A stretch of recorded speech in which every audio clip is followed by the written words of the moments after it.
1 Samuel chapter 16. The Lord said to Samuel, "How long will you grieve over Saul, since I have rejected him from being king over Israel? Fill your horn with oil and go, and I will send to you Jesse the Bethlehemite, for I have provided for myself a king among his sons." And Samuel said, "How can I go? If Saul hears it, he will kill me." And the Lord said, "Take a heifer with you, and say, I have come to sacrifice to the Lord, and invite Jesse to the sacrifice, and I will show you what you shall do. And you shall anoint for me him whom I declare to you." Samuel did what the Lord commanded, and came to Bethlehem. The elders of the city came to meet him, trembling, and said, "Do you come peaceably?" And he said, "Peaceably. I have come to sacrifice to the Lord. Consecrate yourselves, and come with me to the sacrifice." And he consecrated Jesse and his sons, and invited them to the sacrifice. When they came, he looked on Eliab, and thought, "Surely the Lord's anointed is before him." But the Lord said to Samuel, "Do not look on his appearance or on the height of his stature, because I have rejected him. For the Lord sees not as man sees. Man looks on the outward appearance, but the Lord looks on the heart." Then Jesse called Abinadab, and made him pass before Samuel. And he said, "Neither has the Lord chosen this one." Then Jesse made Shammah pass by, and he said, "Neither has the Lord chosen this one." And Jesse made 7 of his sons pass before Samuel. And Samuel said to Jesse, "The Lord has not chosen these." Then Samuel said to Jesse, "Are all your sons here?" And he said, "There remains yet the youngest, but behold, he is keeping the sheep." And Samuel said to Jesse, "Send and get him, and we will not sit down until he comes here." And he sent and brought him in. Now he was a ruddy and had beautiful eyes, and was handsome. And the Lord said, "Arise, anoint him, for this is he." Then Samuel took the horn of oil and anointed him in the midst of his brothers. And the Spirit of the Lord rushed upon David from that day forward, and Samuel rose up and went to Ramah. Now the Spirit of the Lord departed from Saul, and a harmful spirit from the Lord tormented him. And Saul's servant said to him, "Behold, now a harmful spirit from God is tormenting you. Let our Lord now command your servants who are before you to seek out a man who is skillful in playing the lyre. And when the harmful spirit from God is upon you, he will play it, and you will be well." So Saul said to his servants, "Provide for me a man who can play well, and bring him to me." One of the young men answered, "Behold, I have seen a son of Jesse the Bethlehemite, who is skillful in playing a man of valor, a man of war, prudent in speech, and a man of good presence, and the Lord is with him." Therefore Saul sent messengers to Jesse, and said, "Send me David your son, who is with the sheep." And Jesse took a donkey laden with bread, and a skin of wine, and a young goat, and sent them by David his son to Saul. And David came to Saul and entered his service. And Saul loved him greatly, and he became his armor-bearer. And Saul sent to Jesse, saying, "Let David remain in my service, for he has found favor in my sight." And whenever the harmful spirit from God was upon Saul, David took the lyre and played it with his hand. So Saul was refreshed and was well, and the harmful spirit departed from him. Chapter 17. Now the Philistines gathered their armies for battle, and they were gathered at Socoh, which belongs to Judah, and encamped between Socoh and Azekah, and Ephes Dammim. And Saul and the men of Israel were gathered, and encamped in the valley of Elah, and drew up in line of battle against the Philistines. And the Philistines stood on the mountain on the one side, and Israel stood on the mountain on the other side, with a valley between them. And there came out from the camp of the Philistines a champion named Goliath of Gath, whose height was 6 cubits and a span. He had a helmet of bronze on his head, and he was armed with a coat of mail. And the weight of the coat was 5,000 shekels of bronze. And he had bronze armor on his legs, and a javelin of bronze slung between his shoulders. The shaft of his spear was like a weaver's beam, and his spear's head weighed 600 shekels of iron. And his shield-bearer went before him. He stood and shouted to the ranks of Israel, "Why have you come out to draw up for battle? Am I not a Philistine, and are you not servants of Saul? Choose a man for yourselves, and let him come down to me. If he is able to fight with me and kill me, then we will be your servants. But if I prevail against him and kill him, then you shall be our servants and serve us." And the Philistine said, "I defy the ranks of Israel this day. Give me a man that we may fight together." When Saul and all Israel heard these words of the Philistine, they were dismayed and greatly afraid. Now David was the son of an Ephrathite of Bethlehem in Judah, named Jesse, who had 8 sons in the days of Saul. The man was already old and advanced in years. The 3 oldest of Jesse had followed Saul into battle, and the names of the 3 sons who went with him into battle were Eliab the firstborn, and next to him Abinadab, and third Shammah. David was the youngest, three eldest followed Saul, but David went back and forth from Saul to feed his father's sheep at Bethlehem. For 40 days the Philistines came forward and took his stand, morning and evening. And Jesse said to David his son, Take for your brothers an ephah of this parched grain, and these 10 loaves, and carry them quickly to the camp to your brothers. And also take these 10 cheeses to the commander of their 1,000. See if your brothers are well, and bring some token from them. Now Saul and all the men of Israel were in the valley of Elah, fighting with the Philistines. And David rose early in the morning, and left the sheep with a keeper, and took the provisions, and went, as Jesse had commanded him, and out to the battle line, shouting the war cry.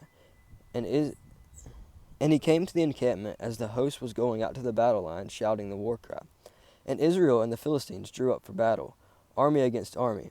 And David left the things in charge of the keeper of the baggage, and ran to the ranks, and went and greeted his brothers. As he talked with them, behold, the champion, the Philistine of Gath, Goliath by name, came up out of the ranks of the Philistines, and spoke the same words as before. And David heard him. All the men of Israel, when they saw the man, fled from him, and were much afraid. And the men of Israel said, Have you seen this man who has come up? Surely he has come to defy Israel. And the king will enrich the man who kills him with great riches, and will give him his daughter, and make his father's house free in Israel. And David said to the men who stood by him, What shall be done for the man who kills this Philistine, and takes away the reproach from Israel? For who is this uncircumcised Philistine, that he should defy the armies of the living God? And the people answered him in the same way, So shall it be done to the man who kills him. Now Eliab his eldest brother heard when he spoke to the men.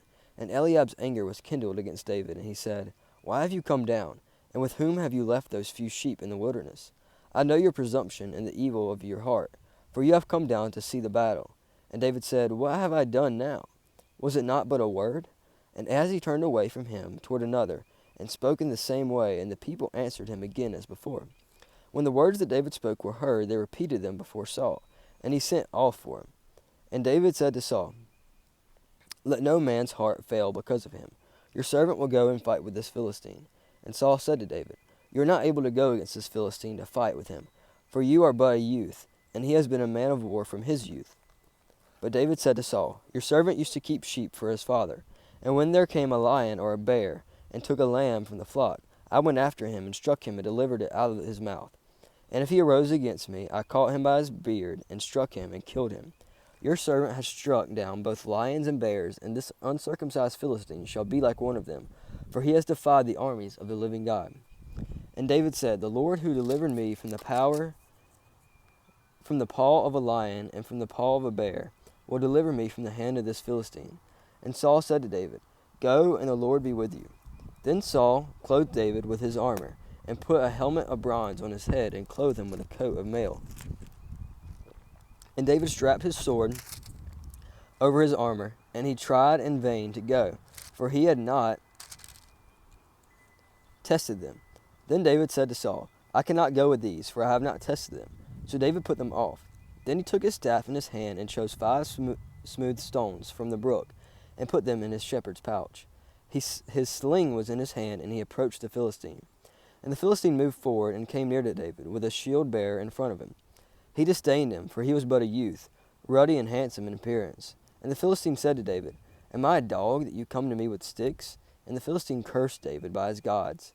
The Philistine said to David, Come to me, and I will give your flesh to the birds of the air, and to the beasts of the field. Then David said to the Philistine, You come to me with a sword, and with a spear, and with a javelin, but I come to you in the name of the Lord of hosts, the God of the armies of Israel, whom you have defied.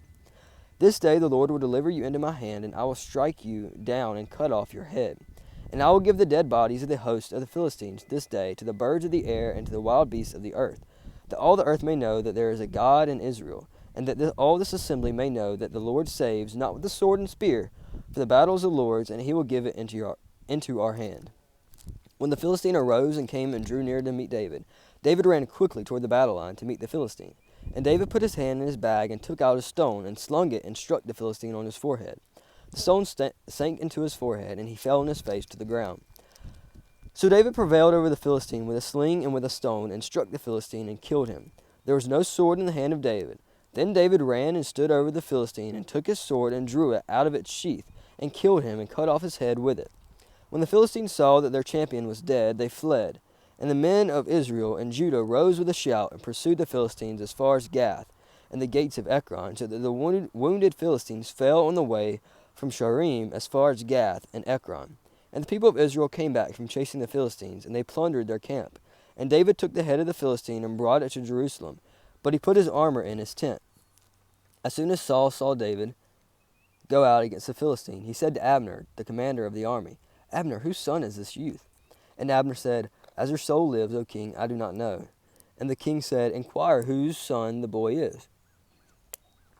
And as soon as David returned from striking down the Philistine, Abner took him and brought him before Saul with the head of the Philistine in his hand. And Saul said to him, "Whose son are you, young man?" And David answered, "I am the son of your servant Jesse the Bethlehemite." Chapter 18. As soon as he had finished speaking to Saul, the soul of Jonathan was knit to the soul of David, and Jonathan loved him as his own soul. And Saul took him that day, and he would not let him return to his father's house. Then Jonathan made a covenant with David, because he loved him as his own soul. And Jonathan stripped himself of the robe that was on him, and gave it to David, and his armor, and even his sword, and his bow, and his belt. And David went out and was successful wherever Saul sent him, so that Saul set him over the men of war. And this was good in the sight of all the people, and also in the sight of Saul's servants. As they were coming home, when David returned from striking down the Philistine, the women came out of all the cities of Israel, singing and dancing to meet King Saul, with tambourines, with songs of joy, and with musical instruments. And the women sang to one another as they celebrated. Saul had struck down his thousands, and David his 10,000s. And Saul was very angry, and this saying displeased him. He said, "They have ascribed to David 10,000s, and to me they have ascribed thousands. And what more can he have but the kingdom?" And Saul eyed David from that day on. The next day a harmful spirit from God rushed upon Saul, and he raved within his house while David was playing the lyre. As he did day by day, Saul had his spear in his hand. And Saul hurled the spear, for he thought, "I will pin David to the wall." But David evaded him twice. Saul was afraid of David, because the Lord was with him, but he had departed from Saul. So Saul removed him from his presence, and made him a commander of 1,000. And he went out and came in before the people. And David had success in all his undertakings, for the Lord was with him. And when Saul saw that he had great success, he stood in fearful awe of him.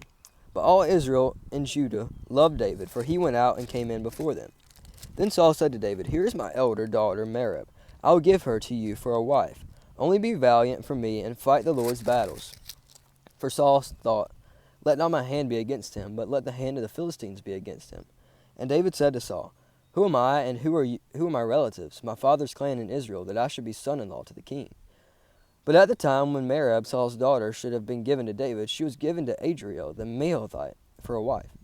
And Saul's daughter Michal loved David. And they told Saul, and the thing pleased him. Saul thought, "Let me give her to him, that she may be a snare for him, and that the hand of the Philistines may be against him." Therefore Saul said to David a second time, "You shall now be my son-in-law." And Saul commanded his servants, "Speak to David in private, and say, Behold, the king has delight in you, and all his servants love you. Now then, become the king's son-in-law." And Saul's servant spoke these words to David in the ears of David.